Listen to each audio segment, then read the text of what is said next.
Step into a world shrouded in ash and darkness, where ancient powers linger and legends come to life. Welcome to Adventures in Lollygagging. We are playing Forbidden Lands. Join us as we set sail on long ships and explore the unknown, braving untold danger and discovering what hidden treasure lies beneath ash and snow. You are all currently in a cavern deep beneath a glacier, surrounded by walls of ice, surrounded by corpses of frost spiders. You narrowly escaped this fight with your lives. Well, you had a victory, so I shouldn't say escape. But it's almost a Pyrrhic victory. You are all very battered and bruised. Another fight might be enough to push you over the edge. It's hard not to think about death and dying at a time like this. Mirren, is there anyone or anything that you would be willing to die for? Unlike Gunk, there's no object that holds sway over Mirren so strongly that she would discard it for her life, that she would not discard it for her life. Though she loves her charm bracelet and she loves her bow, she's not willing to die for an object. Also, she, at this point in time, would fight her damnedest through tooth and tail. But she would also still run and hide into the deepest parts of the wood if her friends fell before her. So she wouldn't die for a person, unlike Zeldrin and Bacho. Mirren spends so much time sort of putting the world behind her and escaping that she's never let herself truly stop to feel the dirt beneath her feet long enough for her to plant roots. Maybe one day she will, but right now, there's nothing or anyone she would die for. Right now, putting the world behind you seems like a pretty good idea. You know that these caverns are dangerous. What are the four of you trying to do? Are you trying to continue to find an escape? You're pretty beat up. Are you going to try and hunker down? What's going on?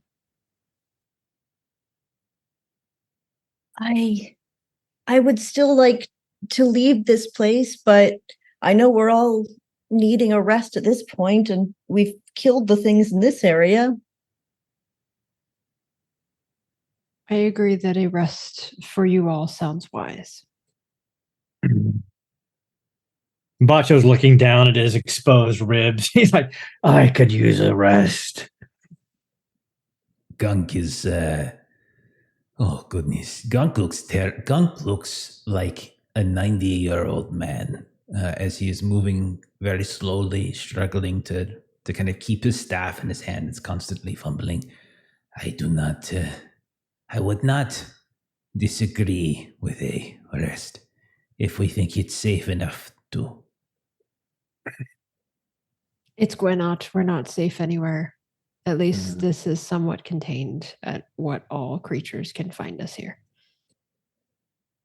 And she holds up her new sword that she's been spear, sorry, that she's been It's all right. You don't like my magic items. It's fine. You know, I won't take it personally. Sorry, last night was the long sword. I'm teasing.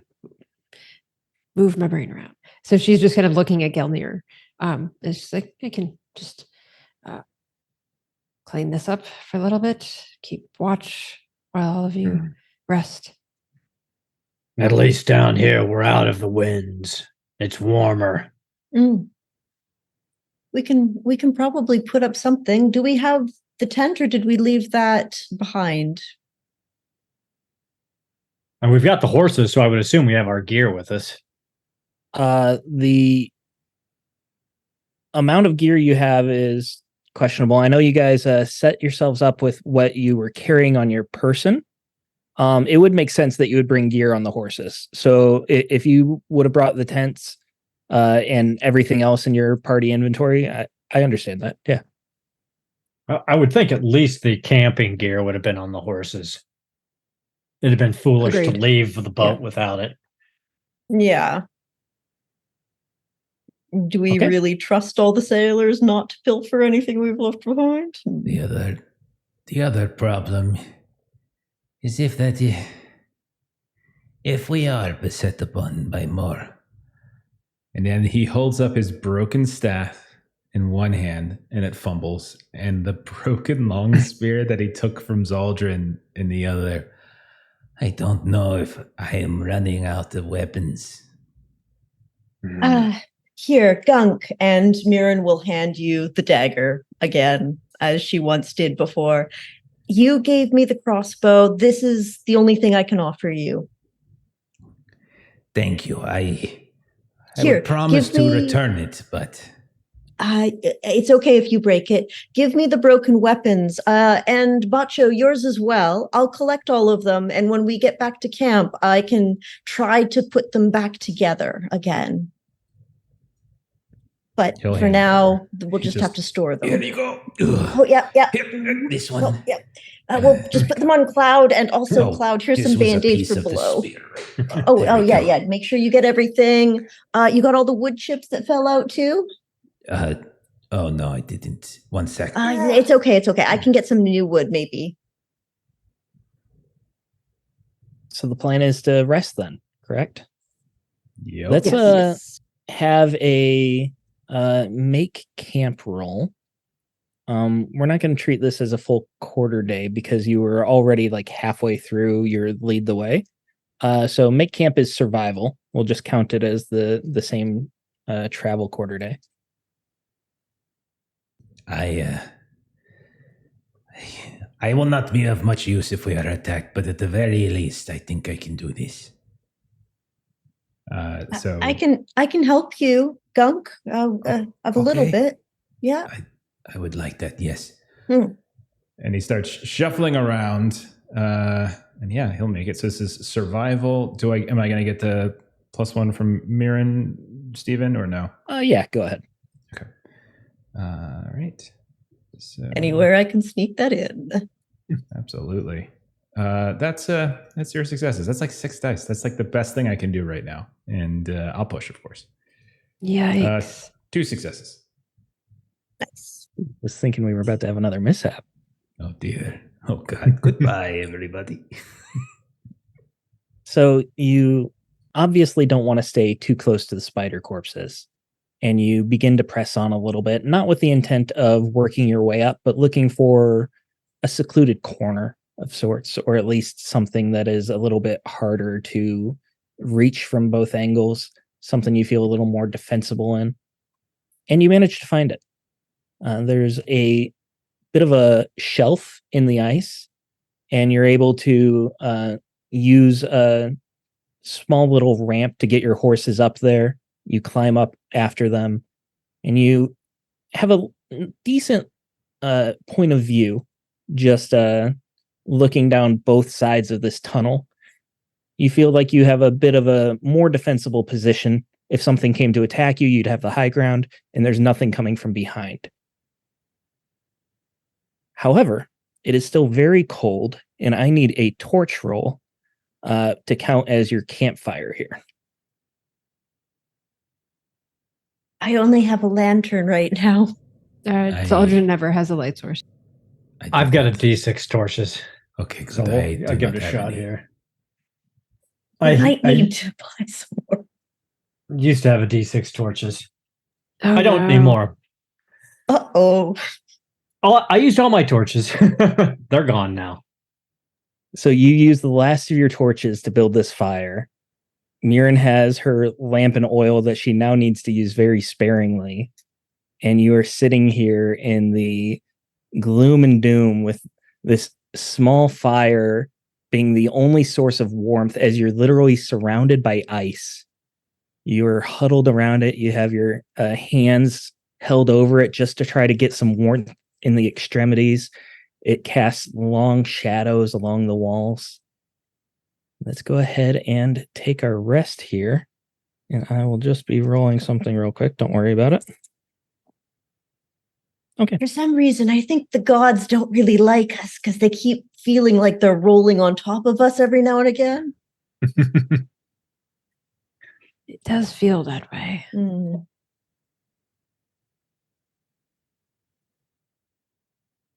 You're muted, Stephen. You're Of course, I muted, my friend. click mute to talk. That makes sense. The rest passes uneventfully. You are cold. tired. It's uncomfortable. You lay out your furs and bedrolls, but you're still sleeping on hard ice. You wake up and you feel as if you've almost frozen to that ice. The warmth is the only thing that kept you alive throughout this night. And it is now the 6th night of Gwenot, or day of Gwenot, depending on how you look at it. The week is almost over, but you are not out of the woods yet. You are still deep below in these caverns. You have no more torches, only a halfling's lantern as a source of light. And you have 2 horses that you need to get through these caverns. What's their plan here? Zaldrin, maybe I should be on your shoulders so the light isn't quite at knee height for you and Bacho. I was just going to say, I appreciate that the light is there, but it is just lighting my feet. I'm a little bit higher, but yeah, maybe that might be a bit better. I am feeling better. I could go into the front again. Let my sight lead us. If that is all right. Would be helpful. I will stay close behind you, fur brother. Of course. Let's have our lead the way roll. If Gunk is the one leading the way, then with his sight, be survival from you. Okay. And you can get the +1 because I assume Bacho is helping. And then is someone keeping watch as well? That would be scouting. Yes, that would be me because I've been taking 6th Sense talents. 2 successes for the lead the way. And how's our keep watch? All right.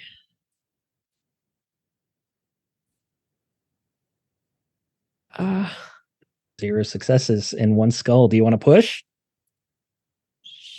Of course. Take some wits So it damage. makes things interesting. All right, you got your success though.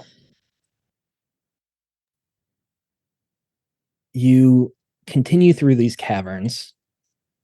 It's frustrating, not because it's a difficult climb or traversal, but it's dark. You're constantly stubbing your toes, catching on things. The ice is becoming more and more jagged as you're moving through these tunnels. There's projections that stick out that are very easy to cut yourself on as you're scraping past, especially through tighter spaces. The horses aren't very happy about some of these tighter spaces. Gunk, you said you were leaving coins to follow before. Are you still doing that? Here or there, yeah, because I think we do want to come back when we are better equipped Yeah, to Mirren- investigate the boar. Mirren's mapping. Yeah, like I'm holding the lantern and then I'm probably balanced a little bit of parchment on top of Zaldrin's head while I On her trace some of Ushaka? them. Sorry, Zaldrin. Oh, Aldrin, how do you feel being a drawing board? Her particular size and shape has served various purposes over her life. So if this is what it is now, and she can be of use. Oh, This Zaldrin, is what stop it turning your is. head. It's hard to scout without turning my head. Oh, you're right. Okay, just tell I'll me when just- you're going to. 3, 2, 1. Be careful. The last person that she drew on a person's back fell down a hole in the earth and nearly died. I blame you for that, Gunk.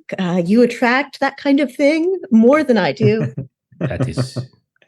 Now you just sound like my parents. Like, and like every Skraeling I ever grew up with. But no, that is fine. I don't blame you, Gunk. And then Thank she, you. but she sort of like looks at Kipser and looks at Gunk and looks back at Kipser. I mean, I'll whisper in Zaldrin's ear. I mean, who's had the worst luck here? All of us. We That's share true. luck. That's very true. Yesterday sucked. It is immediately apparent to you that you are not traveling through the same tunnels that you were traveling the day before. You still feel like you're making good progress. You feel like you're moving up in elevation, but this is very clearly you took a turn somewhere and now you're just wandering these labyrinthian tunnels, hoping for the correct way out. And fortunately, Gunk, you find it fairly quick. It doesn't take too long before the air begins to be a bit more salty, and you hear the howling and whistling of wind coming from the tunnel up ahead. It just echoes through. And judging by the sound right now, it's pretty violent out there. It appears as if a storm has set in. You continue on through this tunnel, and you actually can see darkness that is not surrounded by tunnel. It just opens up ahead. It appears that you are coming out closer to the coast. You can hear waves hitting against the ice and rocks. As you make your way emerging from this tunnel, the storm is quite difficult to see through, to traverse through. With the storm, you have -2 attempts to make camp and shoot, and everyone needs to succeed at an endurance roll to hike for a quarter day. We could just stay in the tunnels until the storm passes. We could do this. That would be ideal. Would we, Stephen, question, do we have enough supplies for me to do crafting checks on the weapons so that we actually can repair some of the stuff if we're sitting around? I would say use your best judgment on what supplies you would have for weapons. You're not going to have blacksmithing tools or anything like that. You're probably not going to have another spear shaft, but certain things I'm sure you could repair, like bowstrings. It would make sense to have that kind of stuff. However, Zaldrin, before you guys make your choice, your scouting was a success. I'm going to include this a little bit of scouting outside the cavern as well. Perhaps you are trying to make a perimeter before you guys decide whether to hunker down or not. You find that you are very close to the coast. It's only just a couple hundred yards away from where you are. It's possible that at some point the sea had flooded and filled this entire tunnel and just carved out a channel. As you are scouting and looking at your perimeter, you see that there is a darker spot on the shore. And at first it looks like a rock formation. You don't have the best vision with just this lantern and the wind blowing in front of you. But as you get a little bit closer, you can see the outline of a shipwreck. It appears as if a long ship has been beached on the shore here. It looks like it's been buried in snow. There's ice that's built up around it, so it's not recent. But it is something that stands out among the coastline. So there is, the storm outside, and we could stay here, but we are actually very close to the coast. And there is a shipwreck out there. So we could wait for the storm, or we could go now and investigate what there is to see before this gets worse. Oh, we might be able to get some more wood to fix some of the weapons and such. And our own ship. Perhaps it is worth investigating. Yes, who knows what they might have been carrying too. Orca might be very... Rakta, excuse me, might be very keen on what might be in their holds. We could also get stuck out there and freeze our asses off. I just wanted to say it is an option that we can go on that ship, or we can stay here. Why would you even put that out there in the universe? Positive thinking, Zaldrin, positive thinking. You know how it is, Gunk. The furless always dwell on the negative, where those of us with fur favor the bold action. I agree. Let us go. He'll start shuffling out into the storm. Have a good trip, guys. Bye, Mirren. This shipwreck is not so far that you need to make the endurance roll yet. You're not traveling to a different hex. And you start trudging through this storm and through the feet of snow The wind at certain points gusts so violently that it threatens to even knock Bacho and Zaldrin off their feet. The Kipser and Mirren and Gunk, you two are probably so low and so buried in snow that the wind's not hitting you as much. So Actually, I'm on Zaldrin's shoulders. Yeah. Oh, I was gonna okay. say- Then you're flying off. You're gone. You took off in the wind like a kite. Gunk is There with the probably light sheltering. winter. Gunk is probably sheltering under Bacho's heavy fur on his shoulder too. Yes. Anytime Gunk doesn't have to use his own legs to walk, he sort of takes advantage of it. It's really hard not to, but yes, he's over top. Plus, it's easier to see. Zaldrin, you've from got the like higher little angle. fingers holding the front of your face. It's like the hanging out around the neck where it's just like, oh, let me get you back up. Let me get you back up. there." Zaldrin. You do make your way through this storm, and the footing becomes noticeably more treacherous too as you get closer to the coast. With these snow drifts, it's really hard to tell if there's a change in elevation or if there's a drop off. The snow just builds up. There is a point where you take a step and you just go down about 1.5 feet more than you thought you would. So you slow down the pace a little bit and work a bit more carefully, and you get to this ship, and it appears to be a fairly recent shipwreck, as in from the last couple months, last year. There's no sign of anyone else around, but I would like a scouting roll here. From everybody person in or just one particular, person? or- Probably 1 or 2 people. You guys decide. I'll assist. Like if somebody is better. I've got 8 in scouting in total. Go right ahead. And take the bonus for Gunk's assistance. Okay.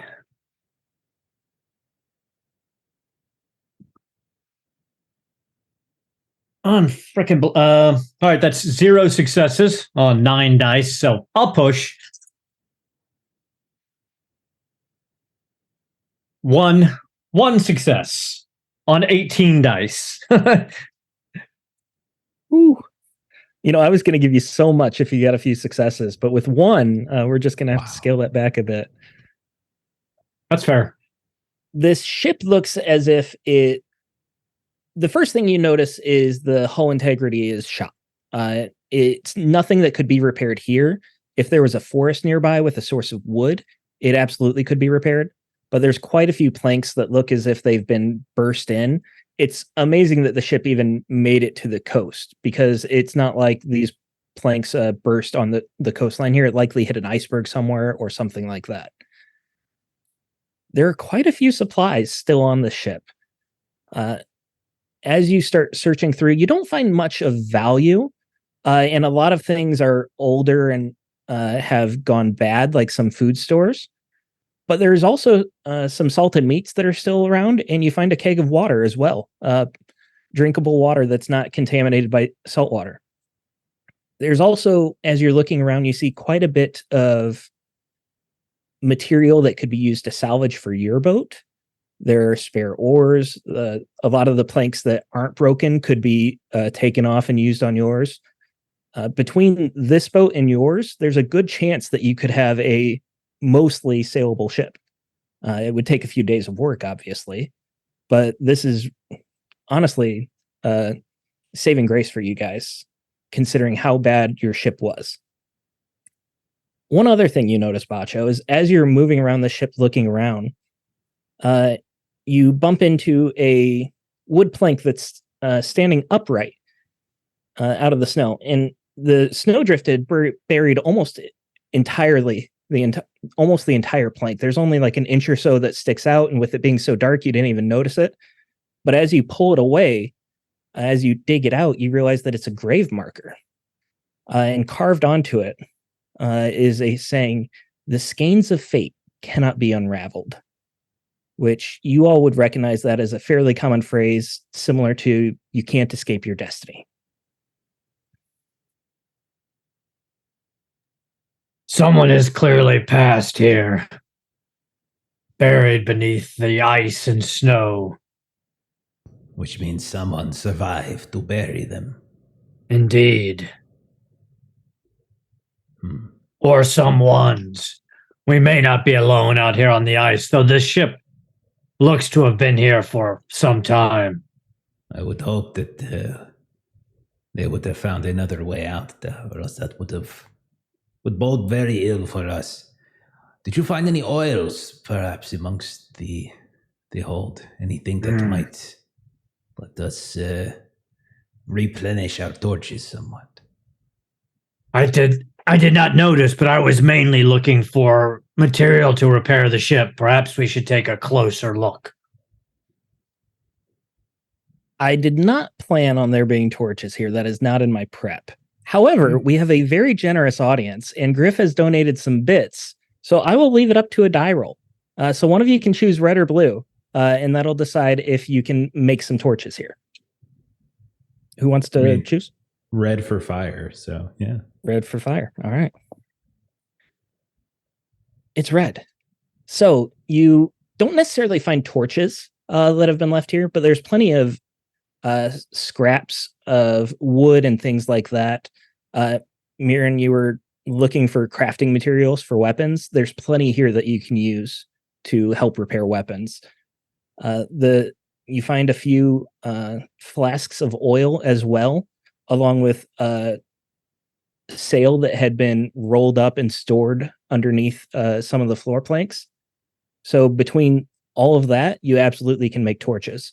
All of you can add, let's say, 2 dice worth of torches, because there's quite a bit of material here. If we stay here a quarter day, I can make torches here and maybe rip out some of the planks of wood from the ship and repair the staff and some of the spears if we grind it down a bit. Yeah, it will take time at least to pull the planks and make ready to move back to our ship. We may be here for days in salvage. Might also take what we can now, return to camp, collect some of these sailors, bring them back with us, so it accelerates the process.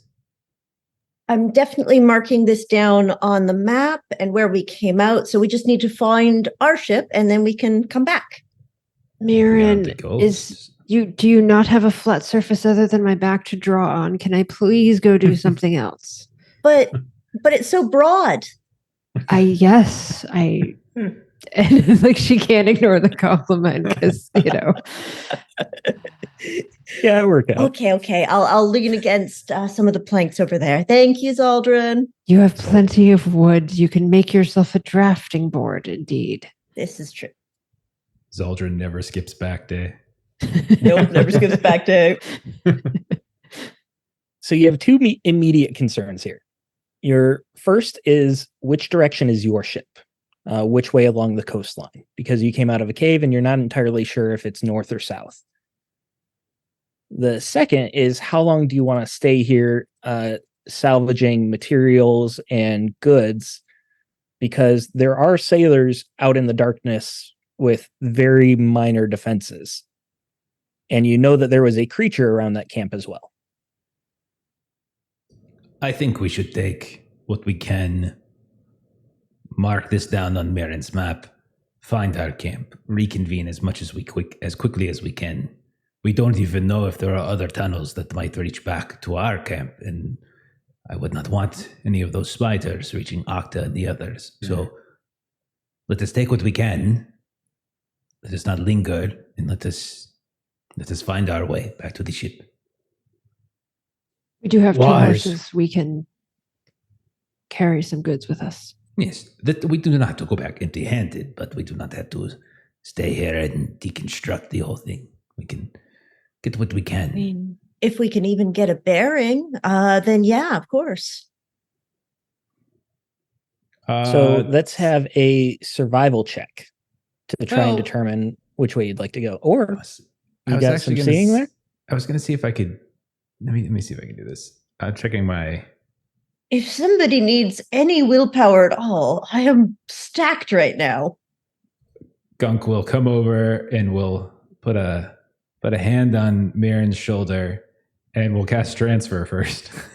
I have 10. Feel free to take all of it or however much you need. Okay, so I will take 8. And so no mishap.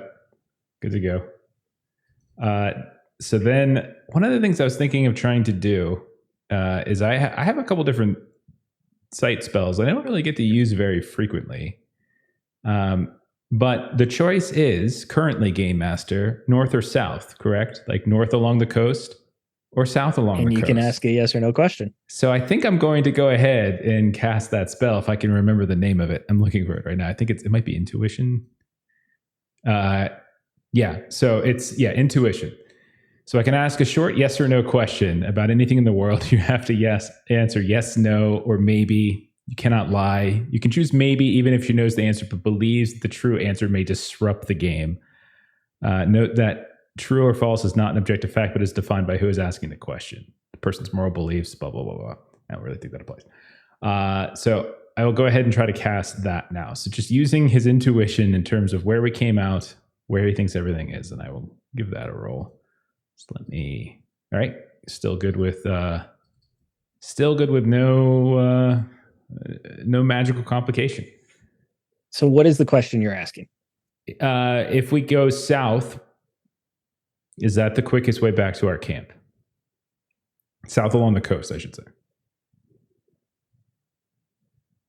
Look at him. Look at him. The adversarial GM in me was hoping that you would not say quickest so that I could say either maybe or yes, because you're on an island and you could just go all the way around. But you said quickest. You keep calling it an island. You keep calling it an island. I'm telling you.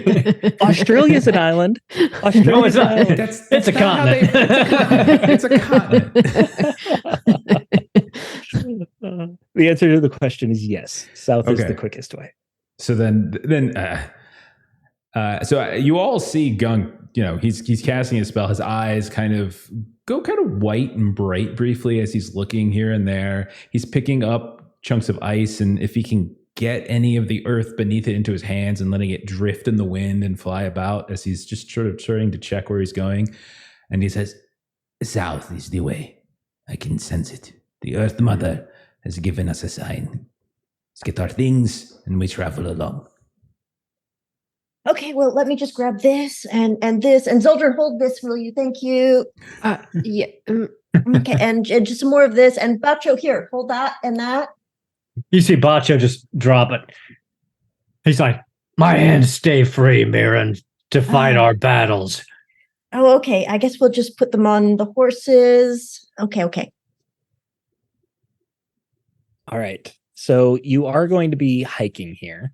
I will not require a lead the way roll here because you're following the coast. It's going to be a difficult traversal, but you can move a bit inland and follow along the water where hopefully the footing is better.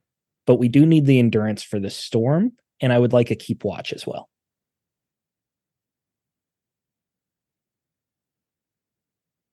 Keep watch and an endurance. Did I hear that right? I'm sorry. Everyone needs to give me an endurance, and one of you needs to give me keep watch, which it's usually we have a generous audience. Don't forget that as we're rolling these. I will. I'll take one audience dice, and we do get the advantage of our great furs, right? If we have them. This is not for the cold. This is just being able to work through the elements. Cool. And it is biting cold, but you don't need to make an endurance roll for the cold when you have adequate protection. So those of you with furs do not need to worry about that, which I believe is everyone at this point. I got 4 6s and 3 1s, so I'm going to hope that the 4 6s is good enough. It was just yes or no, binary success here. So one success is plenty. I have 1 success. It is a fail for Gunk. He is still trembling, mind you. He still has that injury, so he's still quite cold. Hands shaking, legs still shaking, still moving about like a very, very old man. So the actual storm rules say that everyone needs to succeed for the party to move. I don't really like that. That seems a little too harsh in this. So Gunk, why don't you explain how your body gives out and you need the party to help you through this? I think we've established it. Like, he has been ever since he encountered those spiders, and he has been a little. His confidence is sunk a bit, and he is both mentally and physically fatigued. And he is trying after the night's rest after the quarter day's rest to put on a brave face, but he is still trembling, and Bacho would feel that tremble through the furs as he carries Gunk on shoulders. And so I think it's just more than once, he's likely using his sight to lead the way, but he's probably drifting off. He's just kind of drifting off to sleep and kind of passing out here and there, or his tremble just gets to him so much that he just his teeth clench and he's unable to speak. It's a very, very bad time. With Gunk as your eyes, that does make this travel more difficult as well. Zaldrin, I want the keep watch, and I want that at -1.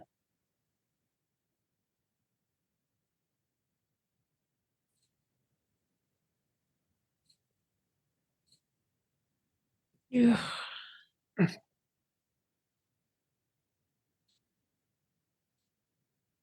Okay, 1 success after a push. 1 success. So I assume at least a couple of you have torches here just to give you some warmth as you're traveling. Mirren has her lantern. You're moving along this coast, and you've gone for a good bit, about an hour or so. It's exhausting. And what worries you is that you don't see any light in the distance.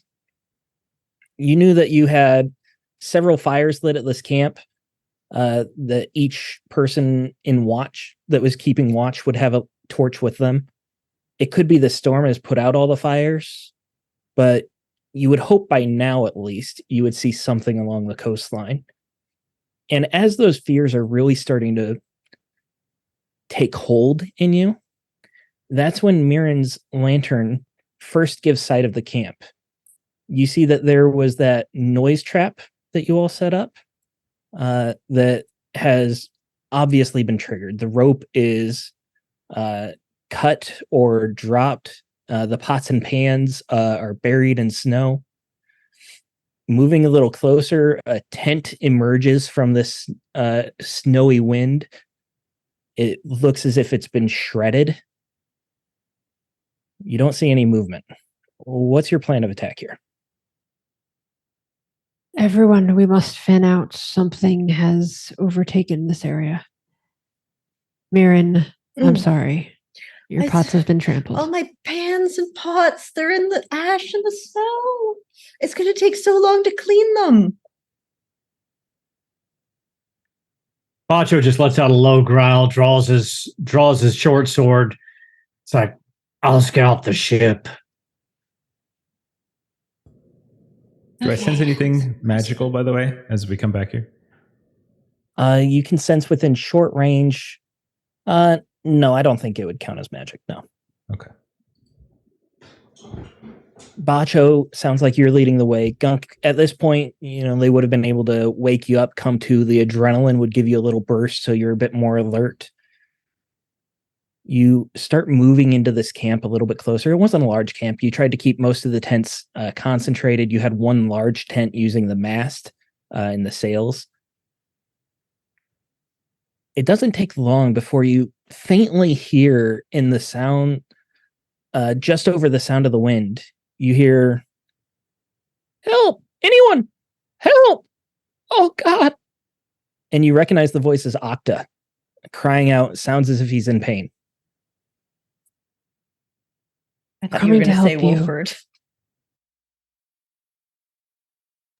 We're coming to help you. If you want him to hear that, you would have to yell it over the wind. He is very obviously yelling as well. Pretend that I yelled. Okay, no worries. I just wanted to make sure Yes. you were choosing to do that. Yes. You start following the voice, and it continues on, screaming, sometimes in pain, sometimes unintelligible words, and then other times just crying out for help. Bacho's Mirren. looking for traps and things in case that he's been staked out to draw us in. Absolutely. Let's call that a scouting. Zaldrin should do that because she got tricked by that in one of her trainings. You can roll scouting too, or you can give him a +1. I'll give a +1. Okay.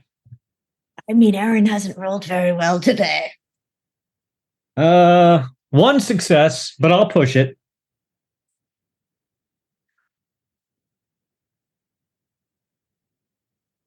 Three successes and 3 points of wits damage. Oh no. Ooh, ouch. Oh, yes. Good God, I'm dying today. Oh no. I can't like jump in the way of you just hurting yourself while scouting. So The mental strain of it. He's so worried about Gunk and everyone else that he's almost blowing blood vessels in his brain, trying to find whatever it is that he thinks is going to come out and bite us. And that stress is just fueled by the first thing you find, which is one of the sailors that had been traveling with you, face down in the snow. Some of the ashen snow has been pooled red, but this snow is coming down so much that it's already beginning to cover the blood and the body. You find a couple more along the way, not too many, which means there's hope that most of the crew survived whatever happened here. Most of these tents are shredded just like the other one. And as you turn around this main tent, the one that you had most of the people sheltered in that had the mast, that's when, Mirren, your light just begins to illuminate Octa's face. But it's still. And as you take another step, that light illuminates more, and you see that his body is mangled, and you see a creature that is terrifying. I need to roll a fear save for you guys. Or, I'm sorry, a fear attack. That is 1 wits damage. Those of you, I think you need a talent to roll anything for armor for fear. You do. I have You gotta have the fearless. fearless, yep. But you Zaldrin see has this fearless. creature. Oh, okay. So you can roll your wits then as armor, I believe. Insight. Yeah. Insight, yes. You see this creature. It looks vaguely humanoid, but its arms are twice as long as they should be. It's incredibly thin, as if it's malnourished. The skin is pulled tight over its bones, and its face, it's like a macabre parody of a human face. It's stretched out. The eyes are sunken deep. The skin seems pulled back, so you just see the raw teeth and gums. Blood is dripping down, and it's got a crown of reindeer antlers, many more antlers than it should, that appear to be razor sharp. And we are going to be rolling initiative here, guys.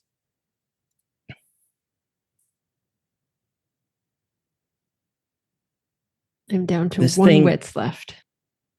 Was chewing on Octa's body, and as it turns up to look at you, some other corpses begin to rise out of the snow as well, shambling to life. Dude, come on. That's literally what I was going to do. I'll take all the corpses. That's what you were going to do?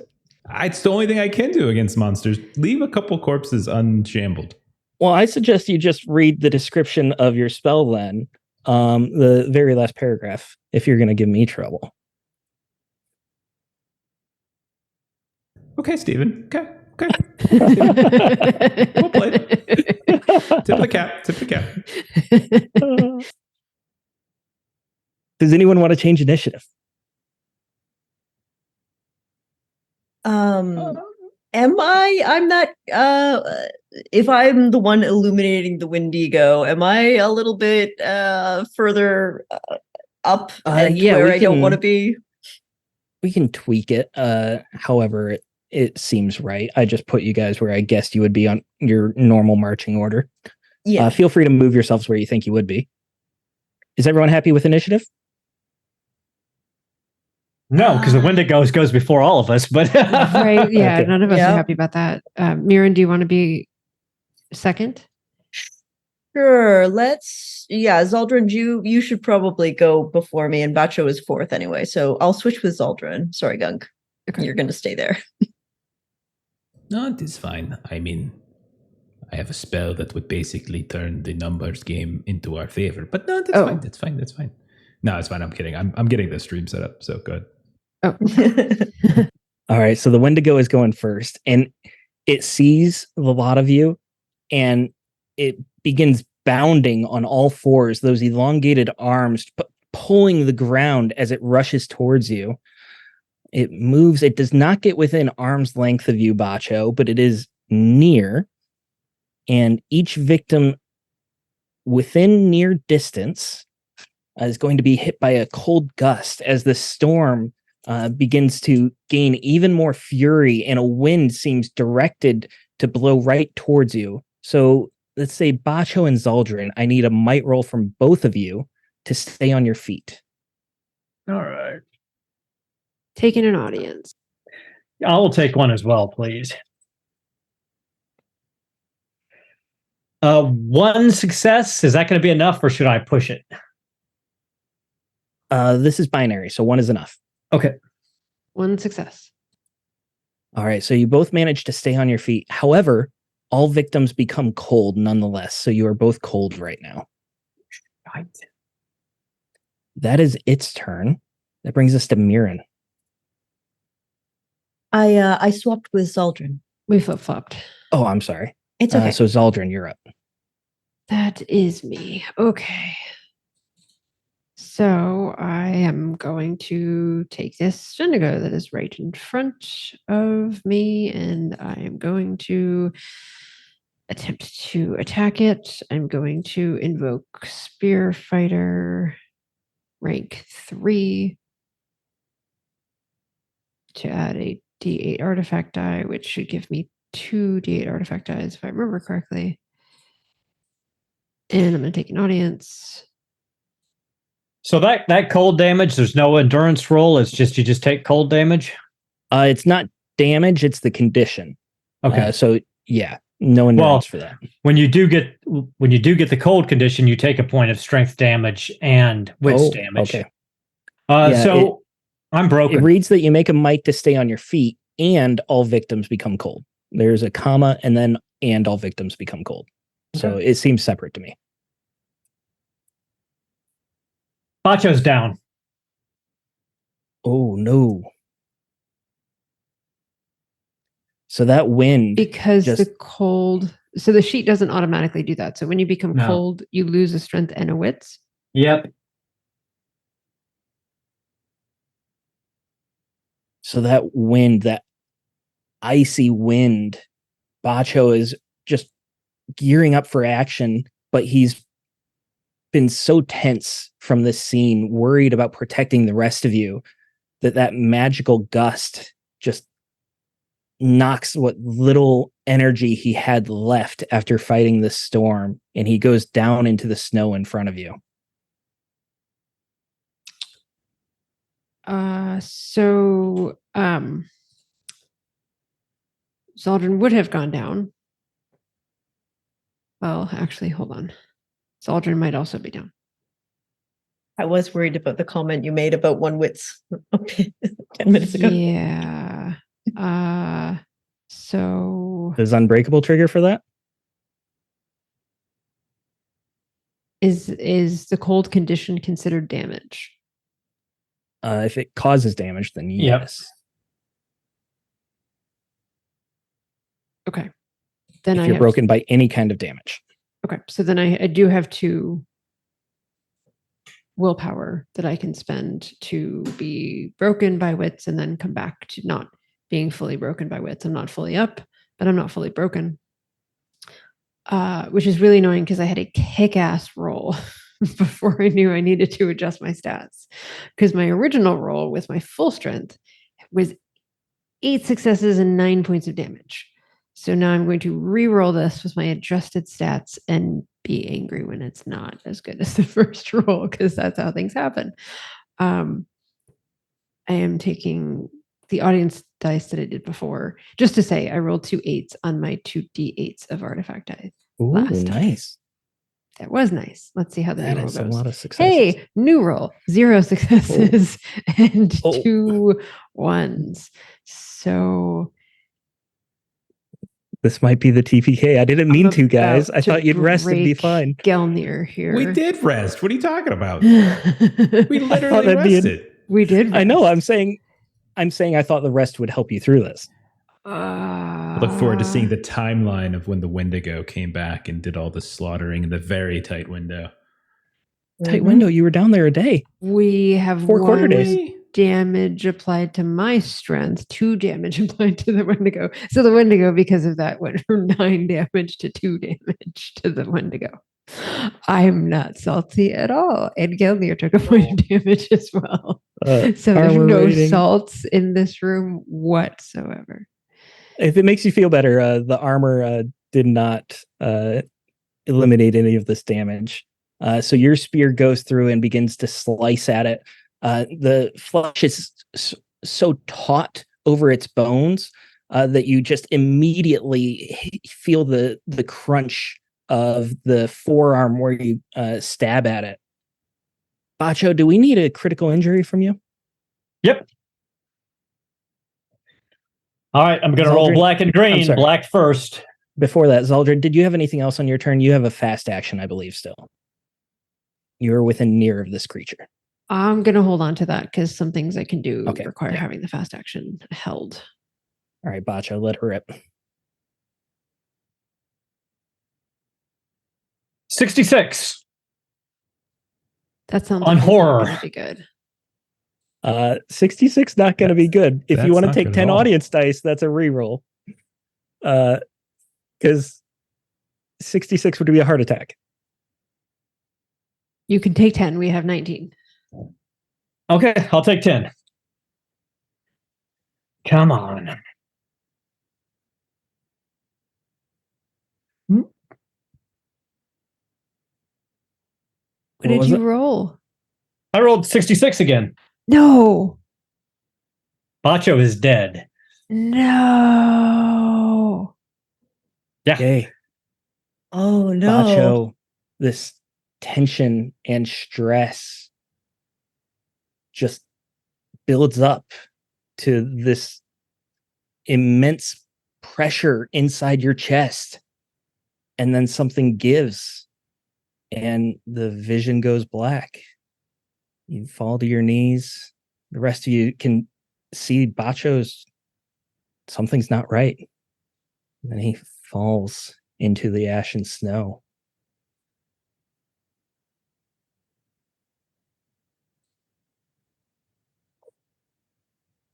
So the Wendigo is still standing over Octa's body. And Octa begins to wriggle and writhe as well as the body begins to stand up and shamble towards you. So that's its full turn. Mirren. Mirren will kind of like shocked look over to Bacho, not believing that he would fall because he's been so strong for so long. And she just kind of is got this confused look and just Bacho, get up. And just like the complete disbelief that anything has gone wrong as she kind of takes the crossbow, aims as best she can, and tries to hit the Wendigo with her. I think she's going to use 1 willpower to ignore the armor if I hit.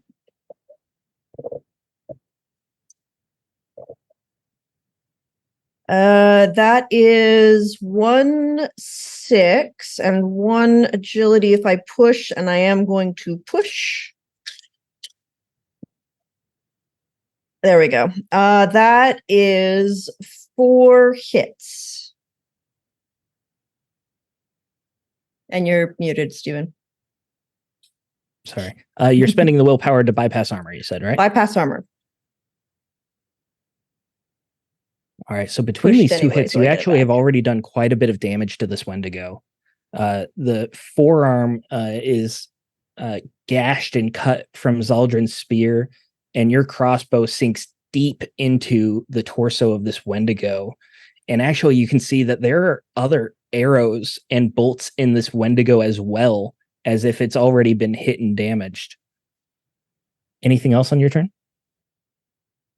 I was just trying to quickly check it, but I believe that if I'm using a crossbow, I still have to use a fast action to load it because it's not a long bow, right? Yeah, That so makes sense, yeah. I can't do the double shot right now. So I'm going to keep my last fast action. Okay. I guess I'll reload it for the next round.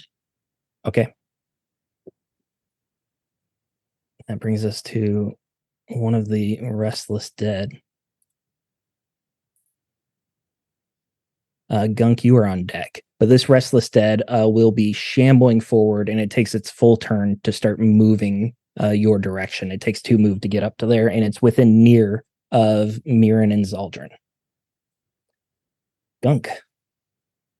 All right. So mechanical question first. So the raise the dead spell lets you take control of other restless dead, but it doesn't say how many. Like there's a lot of there's so much text in this spell, and there's so much that you There really is. that you can do to essentially raise. I can essentially spend a bunch of willpower to raise more undead, but it doesn't give any real detail into how the take control of works. It just says it can be used to take control. That's it. Being Yeah. still I think it would count as raising the same amount. So like a ritual power level 2 can raise 2 undead, power level 3 can raise 2 undead of rank 2. I think power level 3 would be able to take control of 3. That sounds about right. Because if that's the case, I think Gunk probably doesn't even realize currently that Bacho, he knows he's down, which is frightening enough.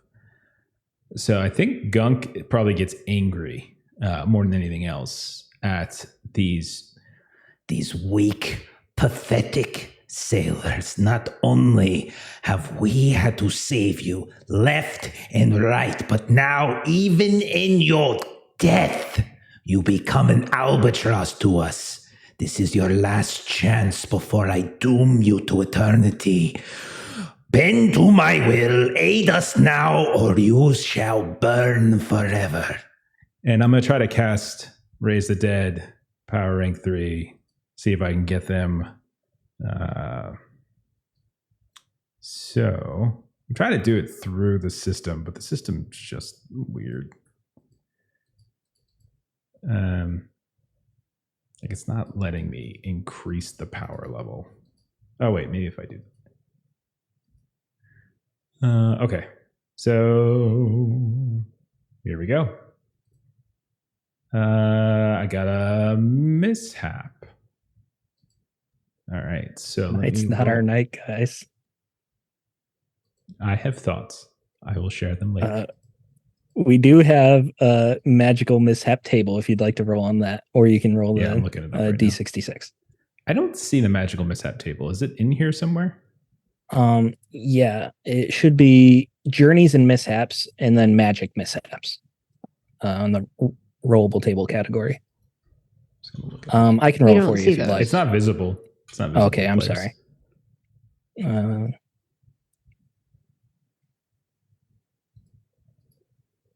15, right. Your magic makes you hungry. I am hungry. Okay. All right. So I am very hungry. I still forget like what happens with the mishap. Does it fizzle completely? I think it still goes off. That's how we've been playing it. Yeah. Okay. So I spent, power level 3. I'm hungry. I'm extraordinarily hungry and ravenous right now.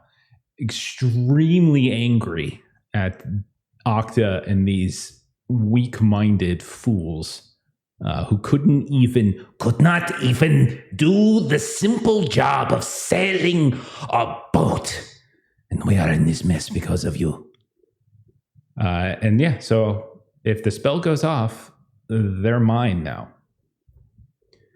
All right. And it's one of the Restless Dead's turn, assuming you didn't want to do a move action or anything. I will seeing the Wendigo's breath weapon, I am going to.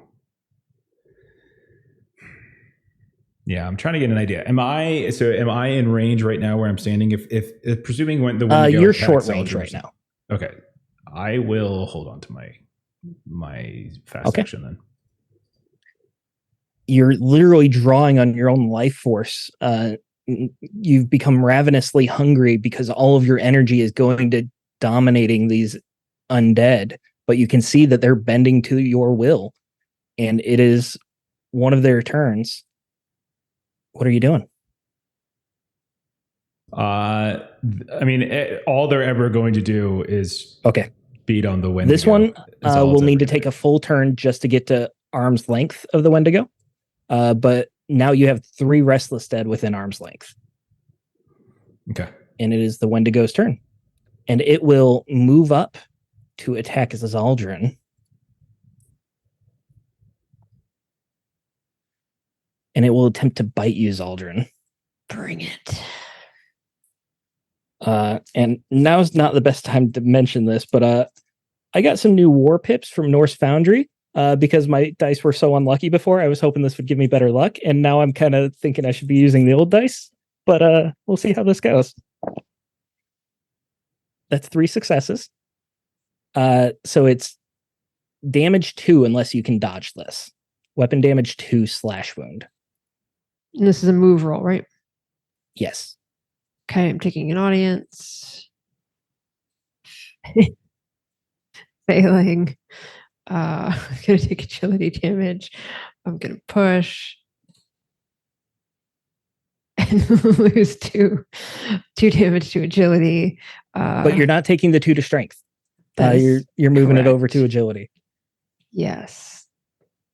This bite slashes out at you, and you move back just fast enough that the teeth don't get you, but the terrain is uneven, and you just take a step back and you stumble a little bit. You regain your footing, but you can tell you pulled something and just twisted the wrong way. And that is its full turn. Zaldrin, you are up. And then it's my turn. So this is going to be one of those things where I kind of have to retreat a bit. So then I kind of take that momentum to kind of insert that into a swing and then slash at this Wendigo. Which means that I need to do a roll. I don't just get to say I do a thing. I'd like to just say I do a thing, but that's not how this works. We'll do the second D8 again and roll 4 damage.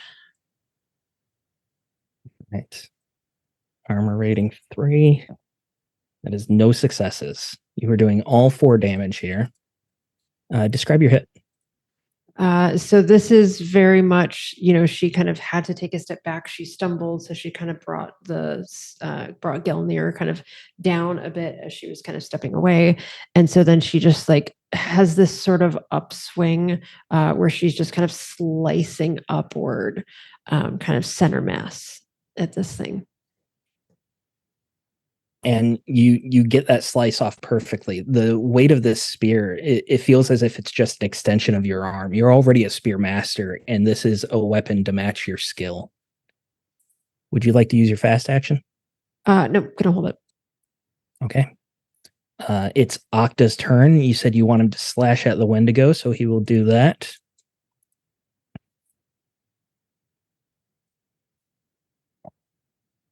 That is 1 point of damage. Wendigo's armor. It goes through. So this Wendigo is already being mobbed by the undead around it as they start clawing and scratching. They can't do much damage. They have the feeble undead strength, but between the 3 of them, it's definitely going to add up. That brings us to Mirren.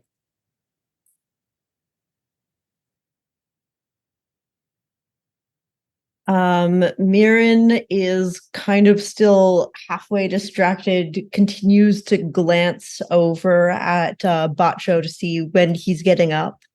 But seeing Zaldrin step up and start fighting this, she knows she has to try to help, and she will raise her crossbow once more. So let's see how she goes. Yeah, I'm gonna do the bypass armor once more. And I'll deal with the willpower in a second. Oh, all right. So that is 1 success. And I'm not gonna push it because I got a bunch of ones. Okay. It goes through. It's not as solid of a hit as it was before. It just tears through the flesh and the bolt keeps flying, but you are doing damage to it. Fast action? She will step back a little bit and kind of like look over at Gunk and kind of see him focusing and raging at the undead. And she goes, what about Bacho? Can you help him? Can you heal him? You will be fine in a moment. I cannot heal him now. Okay. And Gunk, if it's okay with you, I'm just going to roll these next 2 Restless Dead just to save some time. Yeah, like they're just there to attack. That's 2 hits.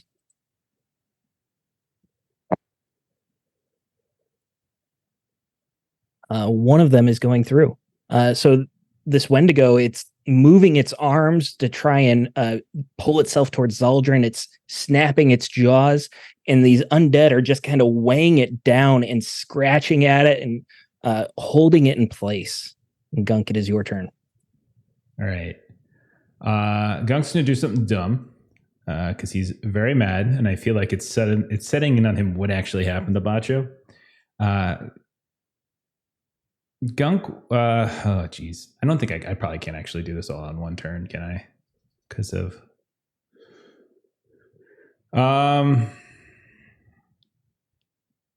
Gunk is going to take out from his backpack Annex Passion.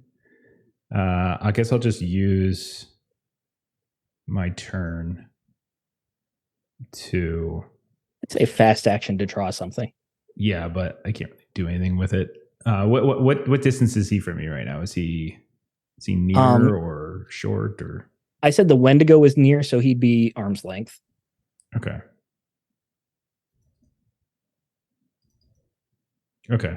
The Wendigo was near and he's at arm's length. Oh, I'm now, sorry. I said the Wendigo was short from you.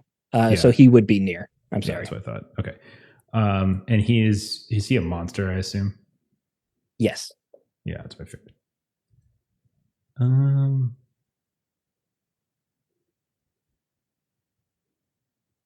Yeah, there's really not much else I can do. So yeah, I'm just going to take out Annex Passion, and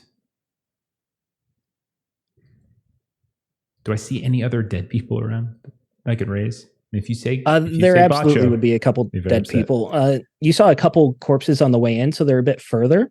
But yeah, there's probably 3 more. We saw corpses on the way in. Okay.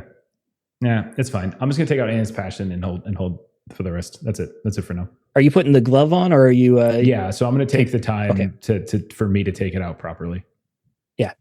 And you pull it out using this thick leather to protect your hand, and you see that it's hotter than you've ever seen it. It's literally burning. There are flames licking off of it right now, and it illuminates the area as well. It is the Wendigo's turn.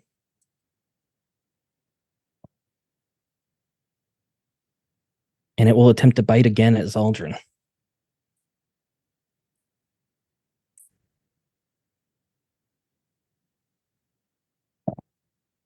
One success. You going to try and dodge? Yes, please.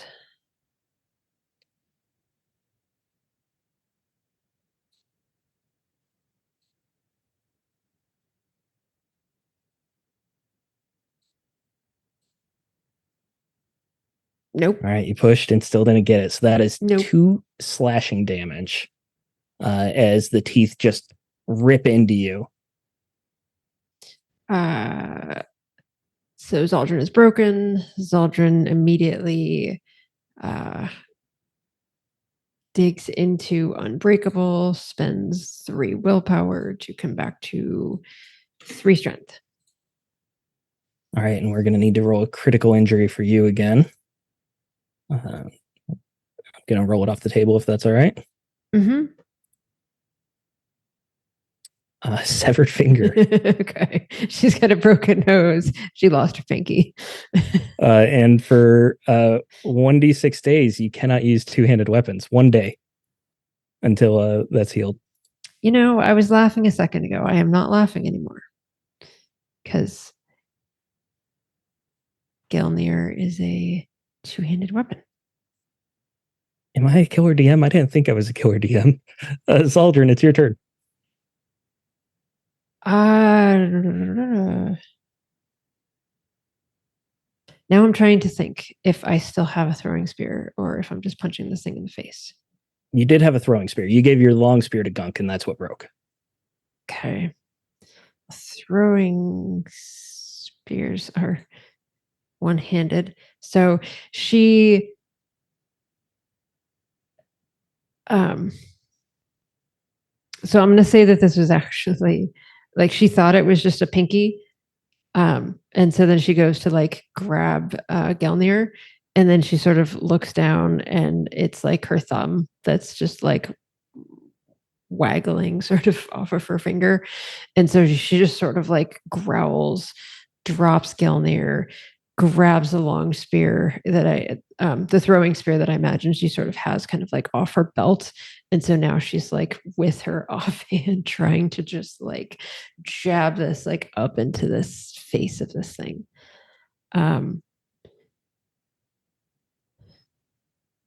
Audience roll. I forgot that it's still a spear, so I'm going to add a d8 to that. That was not helpful. Wait. What did that do? I wasn't trying to push. Sorry. I think it was the same. I think it was the same. Yeah. Yeah. So 2 damage, 1 success. So she, again, offhand, not particularly as strong, sort of pokes at this thing with the throwing spear. All right. And this thing is very close to dying. You can tell that you've done quite a bit of damage to it between the arrows and the spear shots and the scratches of the undead. It lost some of that bloodlust and those sunken yellow eyes. You get a hint of panic maybe in them. Anything else on your turn, Zaldrin? Nope. All right. That brings us to the undead.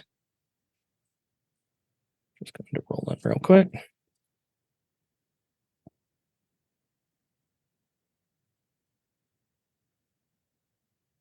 Okay. And they are doing 2 more damage again.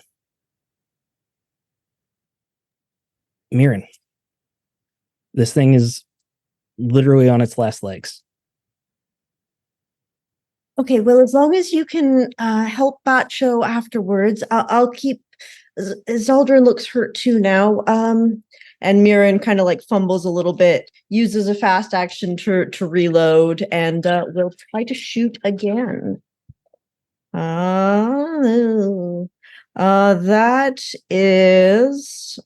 That's marksman. Okay. I'm going to push and get a lot of ones. So that is a broken crossbow, 2 points of agility damage. Oh my gosh. And luckily 2 of the ones are on marksman, so I won't worry about those ones. And then 1/6, which I will use my a willpower, which I just earned to bypass the armor. Oh, thank God. Describe your kill. My like crossbow, I'm not paying attention. I pull it the wrong way. The front bow kind of snaps wrong, causing it to kind of like these things aren't as good as my longbow anyway. And it still shoots magically somehow to pierce the Wendigo, just so that it falls away from Botcho and Zaldrin, and she can move ahead again. it falls backwards into the snow, and these restless dead are still obeying the orders that they had to just continue attacking it, and they lunge for it and just pile on, and they just begin shredding it to pieces. I'm going to take a moment. Bacho, you have had your last few breaths. Your eyes are going dark. What do your last moments look like here? You're holding on enough. You see the Wendigo go down. You're slightly aware of what's happening, but you also know this is your end.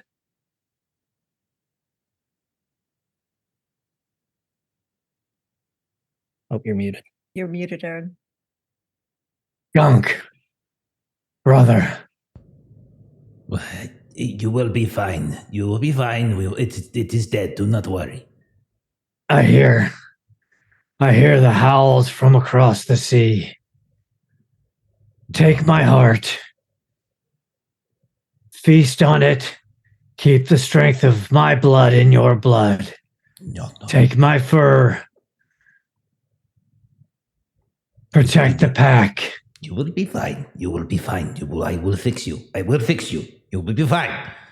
You're the only being in this world that I love, brother. Be safe. I will do this, Bachu. As Claw reaches up, just lightly touches the side of your furry muzzle, and then he passes beyond this world. What are the rest of you doing? Mirren will kind of run up and start shaking Bacho's body beside Gunk, going, no, you have to wake up now. We have to keep moving. We have to keep moving. We have to keep running. I don't understand. I didn't see him get attacked. He will be fine. He's fine. He's fine. And then Gunk is going to take the dagger that Mirren gave and stab directly into Bacho's chest and carve his heart out. So it's just like viciously. We'll take it out, assuming no one's stopping him. We'll take it out. We'll look at Annick's passion, and we'll shove Annick's passion into the spot where Bacho's heart was, just seeing if anything happens. Thinking about that.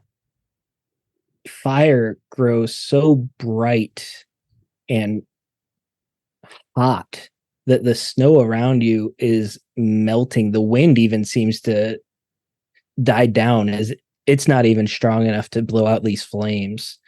It's so hot that it begins to just singe the hair on your fingers, despite you having that thick leather glove on. You push it in, and you can immediately smell burnt hair, seared flesh. You just shove it into his chest cavity, and his entire body begins to erupt in flame.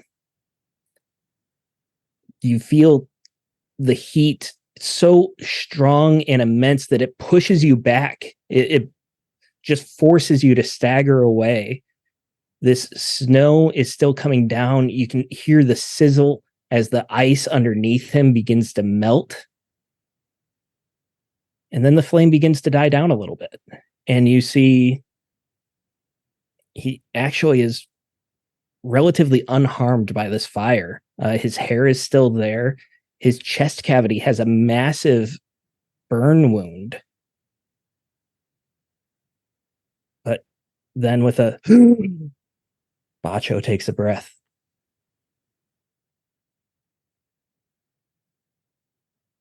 Bacho, Now I'm Bacho. going to cry.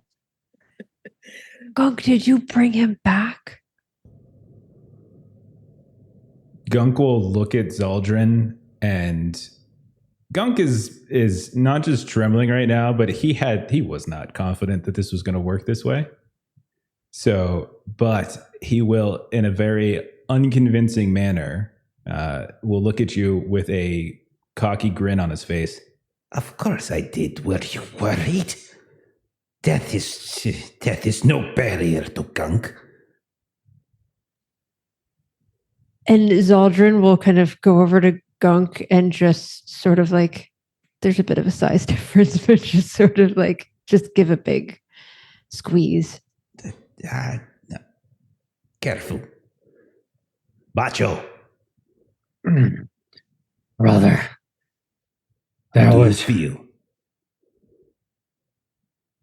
there was a darkness closing in around me, and I felt you pulling me away. A warmth. I don't understand. I was so cold before. But now I'm warm.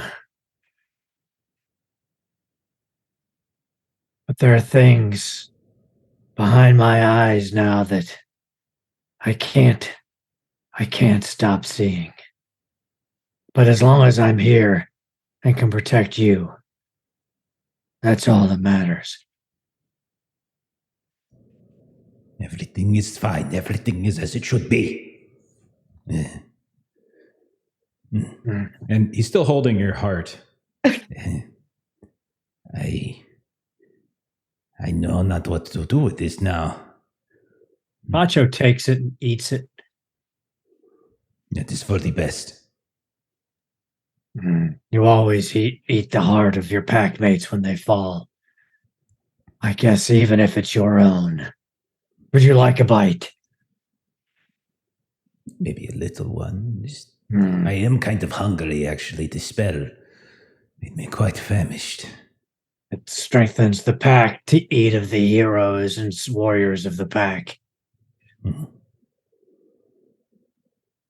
Gunk, you would probably notice this first, but Mirren and Zaldrin, you're very close and watching as well, so you'll see this.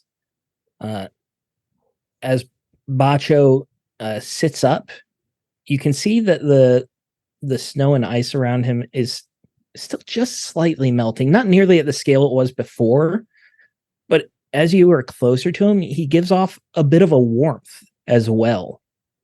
Bacho, you are now immune to the cold condition. Well, that makes me happy. It was killing me left and right. Literally. Literally, yeah. Yep. Oh, wow. Zaldrin will kind of go over to Bacho and in that sort of indelicate sort of way, just sort of give him a push. You scared me. Don't do that again. Bacho licks the side of Zaldrin's face. It's all right, pack sister. Don't tell anyone else, but I felt the fear of death clawing at me. If it wasn't for the pack, I would be screaming in the cold hells tonight. You know who got the killing blow on that creature? Hey, It's our other what? short stuff over there. Mirren, you're a cunning archer. You look over to Mirren, who's just like holding on to the side of your pants, shaking them a little bit, and blubbering, just okay, it's nearly incomprehensible. Bacho puts his cold nose of his muzzle against the top of her head, sniffs her hair. He's like, "You're a great warrior, Mirren. I'm proud for you to be a pack sister." Is it? I can't do it without you guys. Though it's not fair. You can't do that again. I'm sorry that I almost left you. It caught me unaware. Yeah. And Mirren just like kind of hugs in on his leg and buries her face.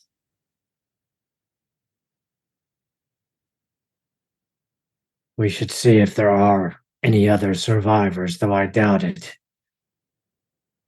Salvage what we can. I imagine Wolfert is somewhere around here. He always seems to survive. With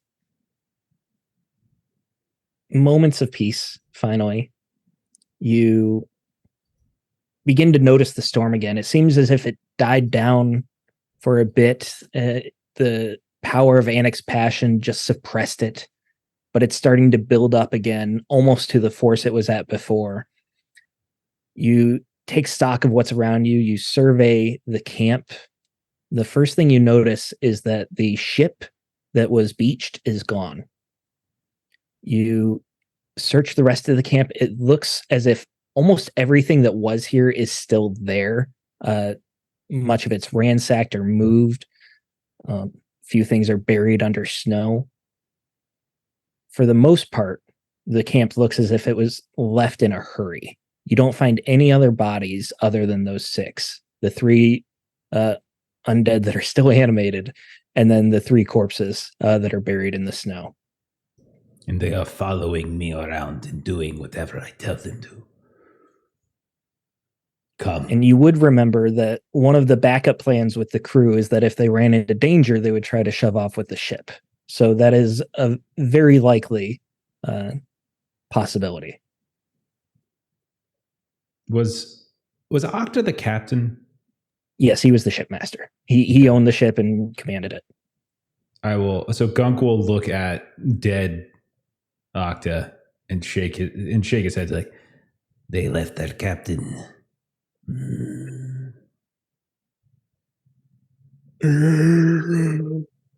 I did not say you could speak. You have done better for yourself. I said you are not allowed to speak. Octa's pack was weak, and they suffered for his leadership. This is a fitting end for this creature.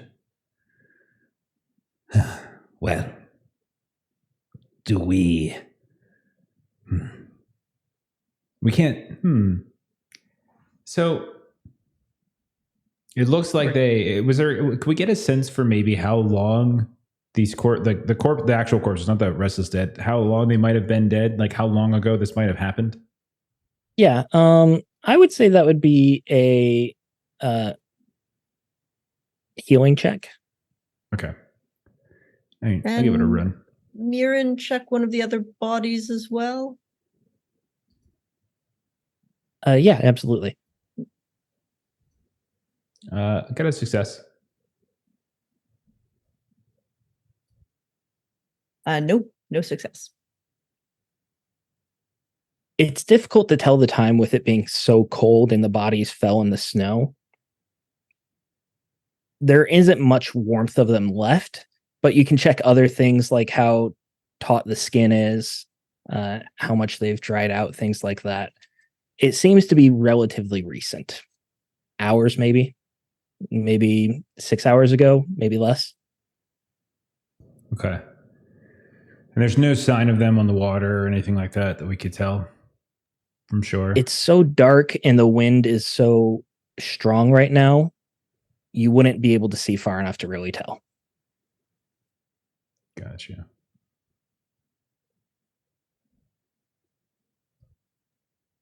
Gunk, these bodies, you gotta tell your undead friends to bury them deep. We still have to bury them if you're not using them. Okay, well, Gunk will kind of rolling his eyes. Do what the halfling says. Bury the dead. And bury 3 extra graves as well. We will not be digging them for you. And they begin to shamble over, and with their bare hands, they just start scraping at the snow and ice. And it's slow going, but they're each beginning to dig 2 graves. 2 graves apiece. You have almost all of the supplies here. You have plenty of tents, plenty of wood now. You can restock your torches. What's the plan? What are you doing? If we can build a cart out of the supplies we have here, hook them up to Cloud, We can carry it back to the other ship and do our best to see what we can repair, or we can walk.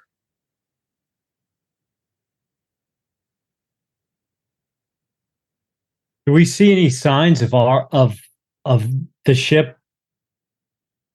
It's just so dark, and the wind is blowing so much ash and snow, you can't see very far off the coast.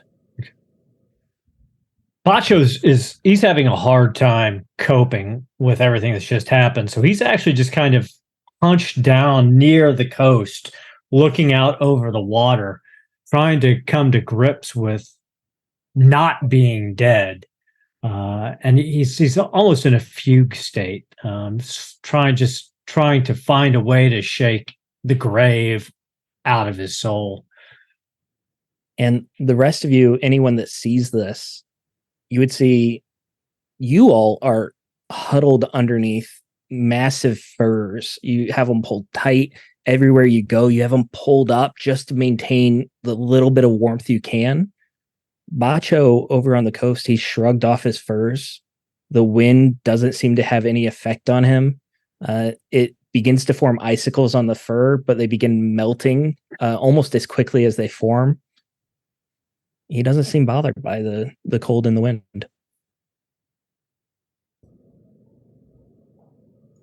This doesn't surprise Gunk, I think. Actually, I mean, knowing having carried Annex Passion, kind of gotten a sense of what it's for. Like, I don't think Gunk would be alarmed. I think what Gunk would be doing, though, would be trying to find a decent scouting vantage point of the water.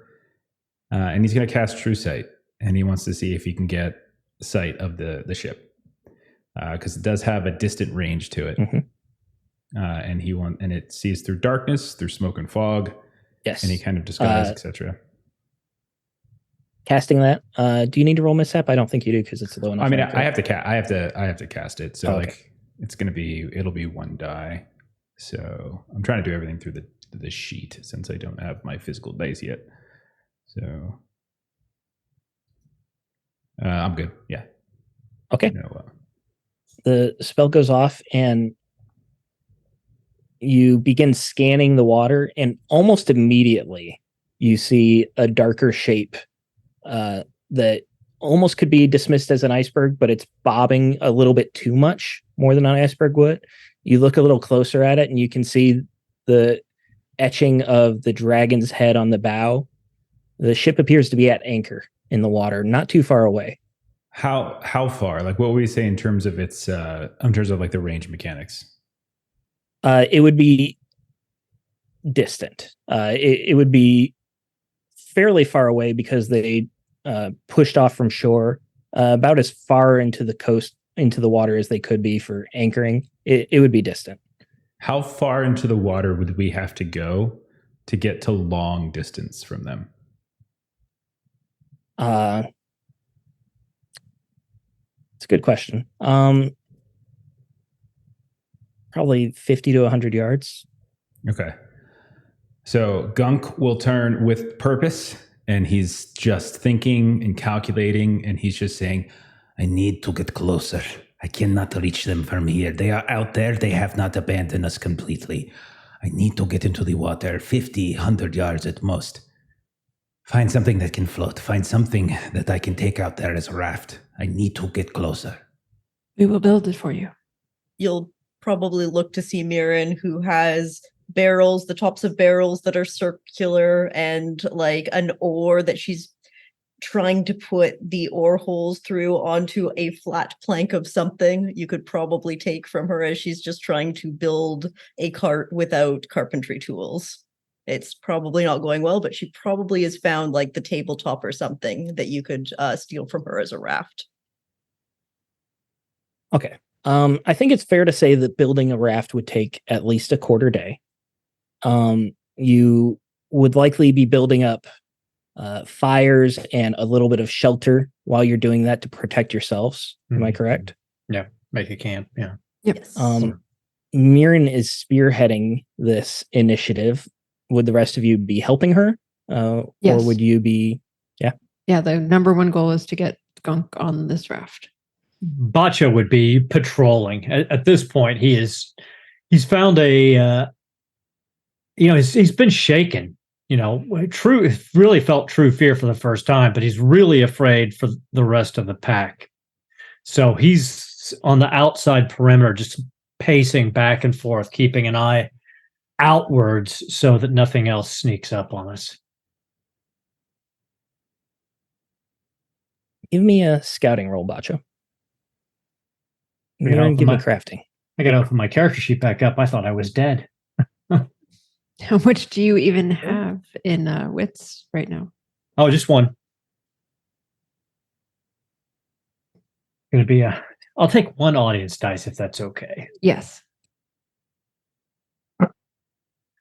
I got 1 6 and 2 1s, so I will not be pushing it.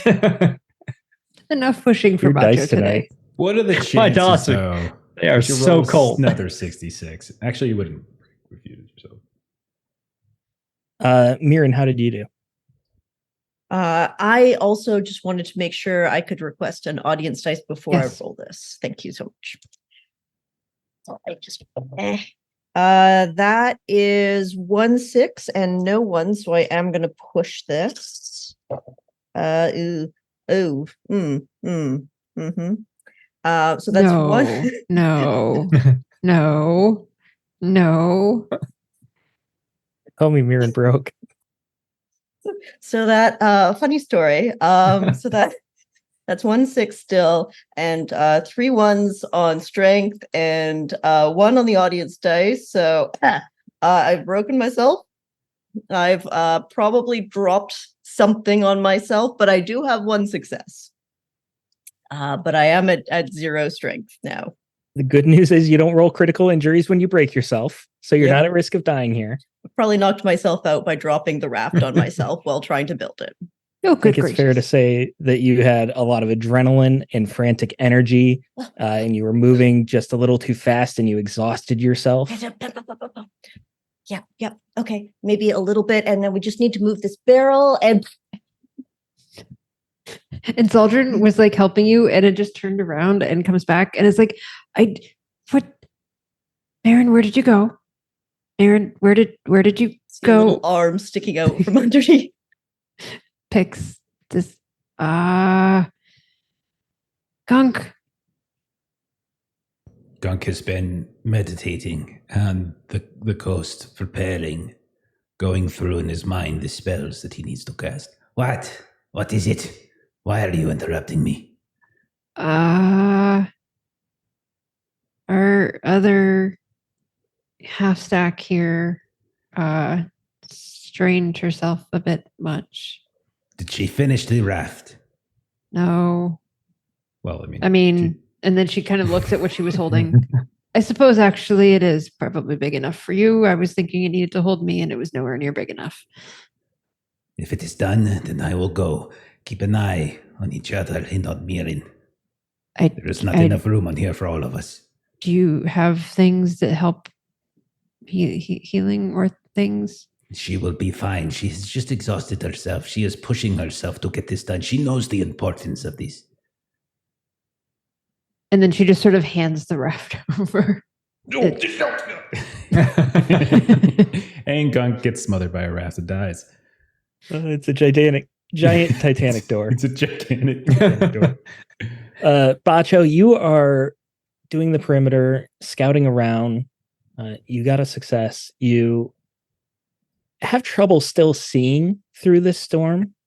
The wind's not bothering you. You feel enervated in a strange way. You have an inner fire inside you that both motivates you and makes you question everything. Who are you? Are you the same person? You saw beyond the veil. You came back. You keep your mind on the present for now, scanning the horizon as best you can, scanning the coast as best you can. You don't see anything that seems overtly dangerous. And he's just thinking to himself over and over again, I'm not like Cole. I'm not like Cole. I'm Macho. It is my pack. He's just muttering it over and over again. Because he's a little afraid that, did he lose something of who he was in the exchange? You make it back from your perimeter just in time to see Gunk pushing a few planks and barrels into the water. The water's choppy, it's rough, Gunk, but it seems as if it'll hold him. Yes. do you brother. want me to tow you out there? I can swim a ways in case something happens. No. Stay and keep after Mirren and Zaldren. I hope they will not be long. Be careful, brother. Aren't I If always? anything happens, yell out. I will be there. The same goes for you. Gunk, walk me through how you're planning on doing this. So he wants to push out. There's debris around, like you said. So there should be plenty of debris I could potentially, without having to craft anything, that I could use as like just a paddle, Yep, you're just a fine. really generic paddle. I want to get out to a point where I've been meditating and sort of practicing in my head, I'm trying to get within a certain range where I could communicate with someone on the ship. Which would be long range. And I'm assuming, we were on the ship for a while. I think Wolford was on the ship. Right? You haven't found his body, so Yeah. So we haven't found his body. And so I'm going to try to reach out and telepathically communicate with Wolford on the ship. Okay. I want a move roll to paddle this raft, and we'll say +1 from having the raft and the oars. You have audience dice. Okay. All right. Trying to see if the Breed of Sorrow applies here. I think it's just fishing and swimming. It does have lead the way on the water. Lead the way. Yeah. Go ahead, take the artifact die. Okay. All right. So you said move? Yes. Right. That sucks because move, I'm still trembling. So yeah. I get 1 artifact. Okay. I think that's right. It didn't roll. Did not roll. Let me try that again. All right. I'm probably just going to roll I think the artifact thing is screwing it up. So I think I'm just going to roll that separately as a D8. Yeah, sounds good. All right. And I got an 8. 8 on the artifact. There we go. All right. Yay. 2 successes. Okay. The water is rough and choppy. There's a storm blowing all sorts of wind, and the snow and water is freezing as it hits you, just pelting you with little bits of ice. The tide wants to push you back to shore, sometimes almost violently. It feels like the raft might topple over because it's makeshift and the balance isn't quite right. But you eventually gain your footing. You are a Skraeling, you're used to nimbly moving around, and you've been on ships quite a bit before. So once you find your sea legs, you're able to row out just enough distance that you're long range. Go ahead and cast your spell. So the reason this is working at long range is because I think I know Wolford well, and so if I know the target well, and he is a member of the pack, so I would say you could target either Wolford or Ebba, who is another one of the sailors that you've talked to several times. You see, on the one hand, I want to target Wolford because it makes sense because he's part of the pack. But on the other hand, I feel like he would be a terrible advocate on our behalf to try to get the ship here. So if that's the case, I will go ahead and target Ebba instead because I feel like that's going to be more productive. So that's what I'll try to do. You would know Ebba as one of the more superstitious sailors, but she was also fairly well respected by the crew. Okay. Sort of not quite second in command, but the crew treated her as a superior. Okay. So I'll go ahead and cast. Yeah, I'll cast telepathy, roll, power level 2. I'm good. Yeah, no issues. All right. So- Can you hear her back or just speak to her? I send my thoughts. So Okay. So my thoughts, yeah, they can't communicate back. So, and I will reach out. Ebba, what is her name? Yes, Ebba. Ebba. So I will say, Ebba, it is Gunk. The pack has returned from our trek. We have seen the violence that has occurred at the camp. We have taken care of the creature that has done such horrible things. We need assistance. Please return for us. And he will kind of just float there for a while and see if actually can he part of that communication be like a Please signal to ensure that you receive this. and just kind of float in the water Absolutely. there and wait for like, an arrow in the sky or a lit lantern or something. Make me a manipulation. You're not necessarily going to fail this roll. I just want to see how well you do. And go ahead and take +1 because you're using magic. Okay. I'll push. I don't care. No. Don't apply the damage to empathy because, like I said, you can't fail this roll. Okay. You're sitting there on the water for some time. You're paddling just to maintain the distance, but the tide is pushing you back. It's beginning to tire you out. At a certain point, you're questioning, do I paddle all the way to the ship? It's still a long ways away. Do I paddle back to shore? Because if you go over, there's no saving you. And right about when you're thinking, I need to make a choice, you see a torch light up on the ship, and it's just waving back and forth, back and forth. You see a couple other torches light up here and there on the ship.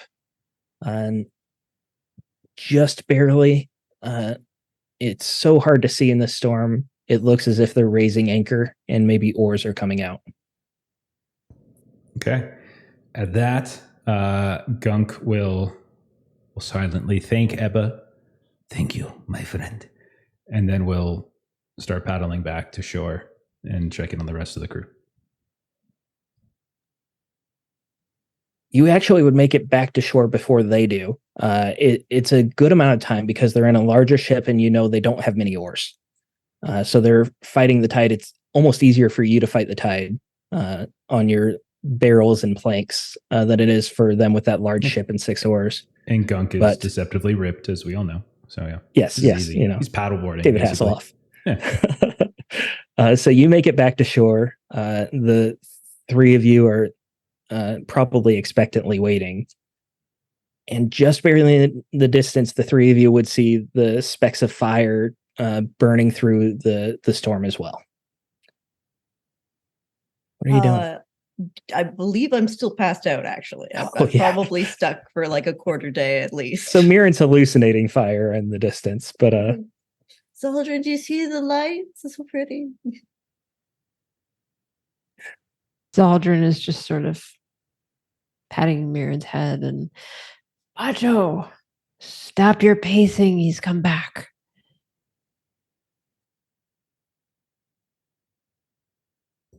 muted, buddy.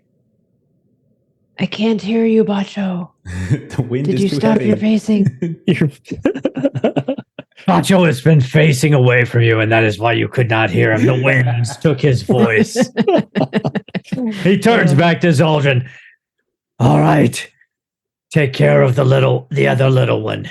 And he reaches down, he takes his old great fur and he wraps Gunk in it. He's like, you must warm yourself before the ship gets here, my brother. They are coming. We are not left here alone. I am fine, thank you. But it was very cold out there. The seas are rough, but they will be here shortly. And you settle in to wait, and it's a good amount of time. It feels even longer because of these elements and the wind just constantly cutting at your face and your fur. The bare skin just feels as if it is being cut at constantly, just knife after knife after knife digging in. Mirren is probably settled into one of these tents with great furs over her. And then finally, the boat is close enough that you see figures on the deck moving, a few figures rowing. You see one person with a torch in the very back holding the rudder. And after a few more long minutes, the ship beaches on this ice and snow, and it doesn't beach very far. It almost feels as if the tide will pull it back out, but sailors jump off and they've got ropes and they begin tugging as much as they can. And then you see Ebba jump off and Wofford. They're covered in furs and they both have a torch, and they jog over to the four of you. Oh, thank God. Wofford, I knew they'd be fine.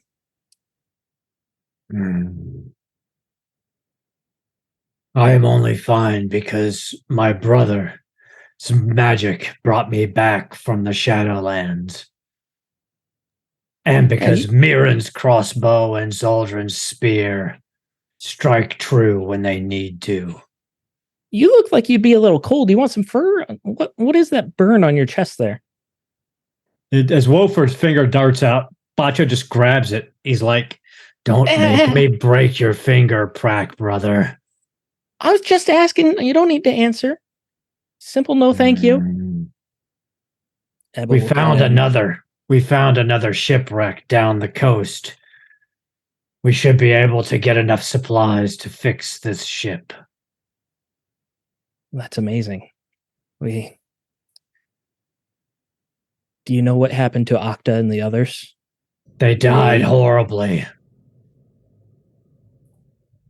Then they were raised by the dead. We paid them all due respects, and they currently rest in graves. We may put whatever marking and say whatever words that you feel suitable to say. But it is likely best we do not linger here too long. We do not know if this creature had a mate or younglings that will follow it. When the creature broke through the camp, it killed 2 before we even knew what happened. Octa held a rear guard so that we could escape. It was very heroic. We have no shipmaster. Gunk will step forward, by the way, at this point, and it makes it look like maybe he's putting himself forward as the shipmaster, but that's not what he does. He goes up to Ebba and he kind of, just pats her on the shoulder or on the, I probably can't reach that high, on the arm. Yes, we do. And that's it. Just mic drop, steps away. That's a good place to end the session.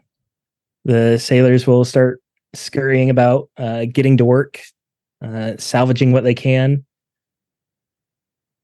Let's do some shout outs. Whew. Aaron, now that you're back with us, I'll tell you what, that was a roller coaster. Right? I was like, oh my God. I was so angry with myself for those phenomenally shitty rolls. Oh, man. I was getting a little choked up. I really like Bacho, and that was crafty, Jeff. That was very crafty. And Steven, letting him do that, I'm smiling now. I was like, man, what am I going to be, like a dwarf smith or something? There's not much left. Well, we could use one of those as we're running out of weapons. Carpenter. That is true. Carpenter. That is a good point. I was looking at those Wendigo stats, and I'm like, as long as they rest, they'll burn through this. They've got willpower. Bacho's a beast. But when the rolls go like I was sitting there thinking, I was like, there's nothing you can do. Taking those 3 wits damage, I mean, that was horribly brutal. That bad scouting roll is what killed Bacho, really. Because I was gonna drop 6 points of willpower into Hunter's Instinct and just be rolling like 15 dice. I was gonna That's what I thought would happen. Yeah. Instead, I just died. All right. And then Zaldrin's roll, because Zaldrin had 8 or 9 damage on that one, but it was like a screwed up dice. And then Aaron was like, so technically. Because it was that like we God. passed the endurance and then We're we're not cold salty at all. anyway. And I Yeah, had zero already rolled. and 2-1, so you couldn't even push it if you Oh, wanted man. to. Oh my god! I know. That was evil. All right. Aaron, what's going on with Garblag? There's no game on Wednesday right now. We're going to take a little bit of break from Warhammer Fantasy Roleplay because everybody's got some weird Julys going on until we'll come back in August. So there may be a temporary game coming up on Wednesday soon, but I don't know what it's going to be. On Thursday, however, you can join Garblag himself. Pete is going to be running some Traveler, which is a lot of fun. And the next Tuesday, Millie will be back with Coriolis. Awesome. What are we doing here at Lollygaggers? Yeah, man. We are back to Conan. We had to take a week off, but we are back on Friday. Aaron will get back into the Doom Master's seat, and we got a full crew as long as back from Japan as well. So the whole gang is back. Speaking of back, He'll we take are back his revenge on me. On Sobek gonna I do think you're something okay stupid. now, right? You're okay. Yeah, He lived. Yeah. It was not. He's got It was smiles. I was like, rewrite for Sobek. Ah, crap. Okay, we're good. We're good. Scratch that off. Let's see. And then speaking of coming back to games, we're back to One Ring on Saturday, as we've been off for about a month now, as we had a party member out of the country for a bit, but we are finally back and beginning the last arc of that campaign. And Monday, we're going to be doing some Holler for Savage Worlds, as that campaign's getting very close to the end too. So I think that one will probably finish before One Ring, but both of those campaigns, which we've been playing for a very long time now, are kind of nearing their ends. And then Tuesday, we're back to Forbidden Lands. Yeah. And Jeff, while you're searching for someone to raid, last week you asked me for some words of wisdom. So I went and educated myself to find some words of wisdom. So in the timeless wisdom of Mark Twain, never put off till tomorrow what you can do well enough the day after. Very well said. We're raiding the initiative order. Follow the raid. Thank you, everybody. We'll see you next time. Bye-bye. Good night. Bye-bye.